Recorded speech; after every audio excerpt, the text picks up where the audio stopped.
Hello and welcome to Engineering Explain's less intelligent and less charismatic brother, Engineering Discussed.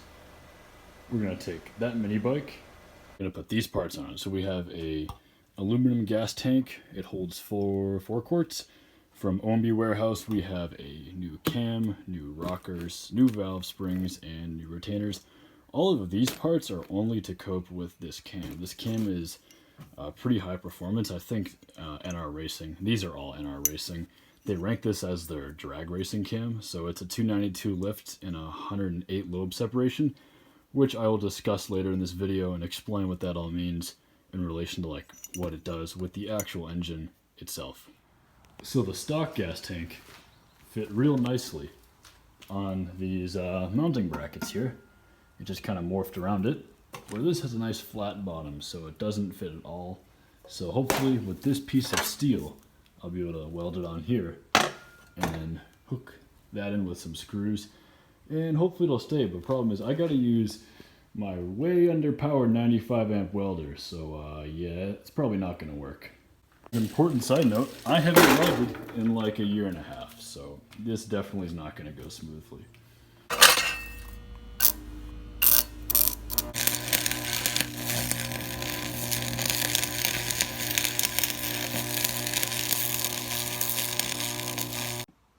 So the plan is to drill holes in this steel, which line up with the holes on this gas tank. So this can sit nicely on this steel, and then I can weld this piece of steel right onto the steel of the mini bike.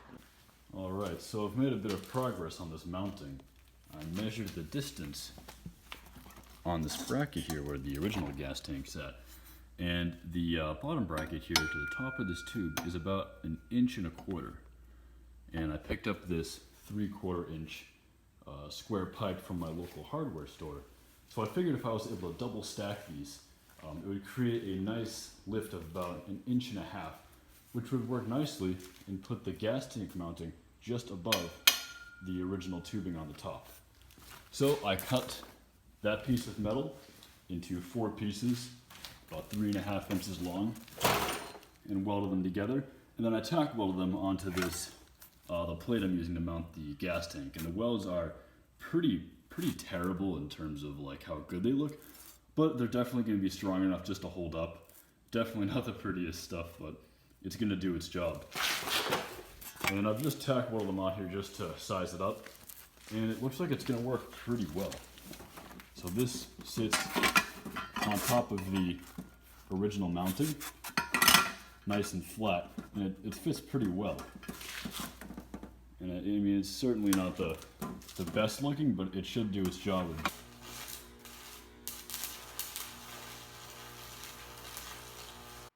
So unfortunately, in the process of adding to these tack welds to make these pieces a bit more structurally sound and permanent, the prolonged welding and the heat produced by that ended up warping the metal. So hopefully these holes that I had drilled will still line up with the gas tank. And thankfully it still fits. I mean, there is a little bit of room on some of the sides due to it bending so much, but once I tighten it down, I think it'll be just plenty sturdy.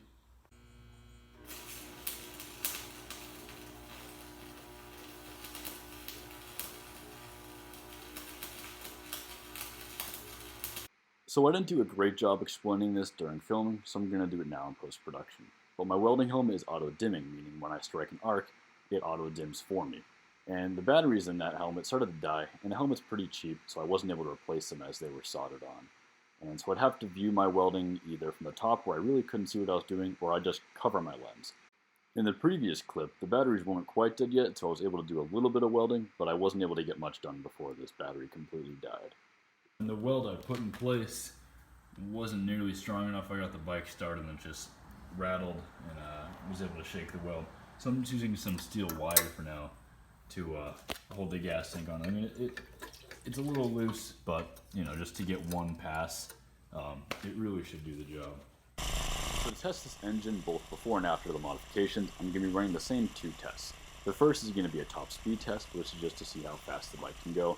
And the second is going to be more of a drag racing style test, where I'm going to start from a stop on my driveway, and race to a specific point down the road. It's about 1/8 of a mile, but the goal is to see how fast it can run that distance.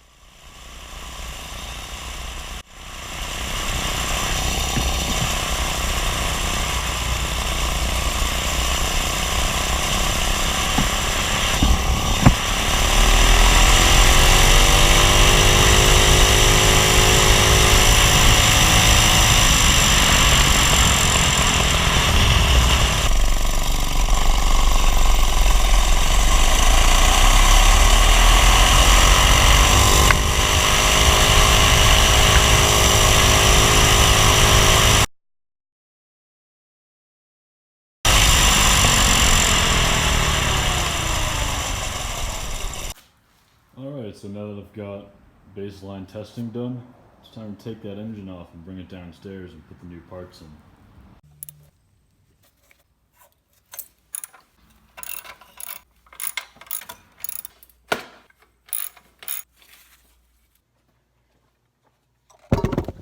Alright, so I've got the engine off the bike in the basement ready to swap out some parts now. And hopefully this will go a little faster than the first part. Doing all that fabricating took a little longer than I thought. Not really too good at that kind of stuff. I'm a little more knowledgeable on this kind of stuff, and I've done this before. I've taken this engine apart. So hopefully this will be not too bad. But I forget how exactly I did this last time, but my first obstacle is when I try to take off my clutch here to access the internals of the engine. This whole plate will just come off. It just kind of rotates the whole engine, including the flywheel. So you can kind of feel it gets kind of hard at points because that's going to be the combustion stage. But it's definitely a little tricky to get off. So I think I used Loctite on this. I'm not 100% sure. I do have a heat gun, and I do have a, where is it? One of these. This is something you can wrap around the flywheel, and it'll kind of hold it in place. So I'm going to see if this will work. Maybe with the heat gun and try to get that bolt off. So I was able to get that bolt off pretty easy. At one point it did have Loctite on it. You can see a little bit of red in there. So it held it in place, but it wasn't too strong. All I had to do was just wrap my rubber grip around the flywheel and it just came right off. Alright, so I was able to get the centrifugal clutch off here, and I almost forgot about these little set screws, but there's two of them right there, and where's the other one on this side? I pulled them off using just an Allen wrench. They're pretty small, you don't want to lose them. Right there, just take them off. But another important piece to remember is when you're taking this clutch off is this little kind of rectangular piece of metal helps align the clutch on the crankshaft. And when you take this off, you want to make sure you don't lose that. Sometimes it'll stick onto the crankshaft itself, but it does fall out rather easily, so you want to make sure you hold on to that because you're definitely going to need it.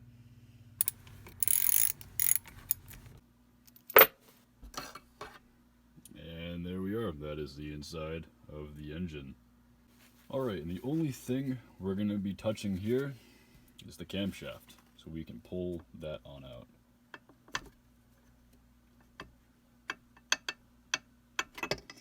And there it is.